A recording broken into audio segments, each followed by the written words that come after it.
Gusto ko lang ibahagi itong kwento ni tatay. Noong 90s daw, nakatira pa sila sa isang luma at siksik na compound sa Tondo, Manila. Karaniwan na sa kanila ang mga ingay ng tricycle, sigawan ng kapitbahay, at kahit anong oras ay gising pa ang mga tao. Pero iba raw ang katahimikan kapag madaling araw na, lalo na sa pagitan ng alas 3 hanggang alas 4. Madalas sa madaling araw na umuwi si tatay galing sa trabaho sa pier. Isang araw, habang naglalakad siya sa makipot na eskinita papunta sa bahay nila, napansin niyang tahimik ang paligid. Masyadong tahimik. Kahit man lang kaluskos ng daga o huni ng pusa ay wala. Tapos, naamoy niya ang isang kakaibang halimuyak. Napakalansa, parang dugo at panis na karne. Pagliko niya sa kanto, nakita niya ang isang babae, nakaupo sa ibabaw ng bakod. Mahaba ang buhok, nakalugay, at suot ay puting duster na may mga mantsa.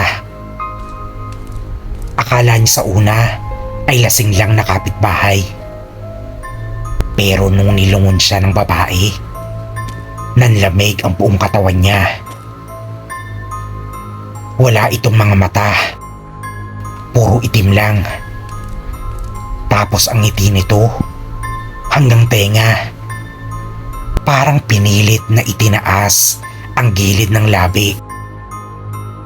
Ang mas malala, unti-unti itong gumapang pababa ng bakod. Pero hindi gamit ang kamay o paa. Parang gumagapang ang buong katawan nito na nakabaluktot. Tumakbo si tatay. Pero sa bawat liko ng eskinita, parang naririnig niya ang mahihinang kaluskos na tila ba may tumatalon mula sa bubong. Pagdating niya mismo sa gate ng bahay, may narinig siyang mahina pero garalgal na tinig mula sa itaas ng bubong nila. Hindi mo ako matatakasan. Amoy na amoy ko ang dugo mo. Dali-daling binuksan ni tatay ang pinto, sabay sinara agad ito. Nagtago siya sa ilalim ng mesa habang hawak ang cross ni Lola. Hindi na raw siya lumabas hanggang sumikat ang araw. Kinabukasan, may nakita silang bakas ng kuko sa bubong. Parang kinayod.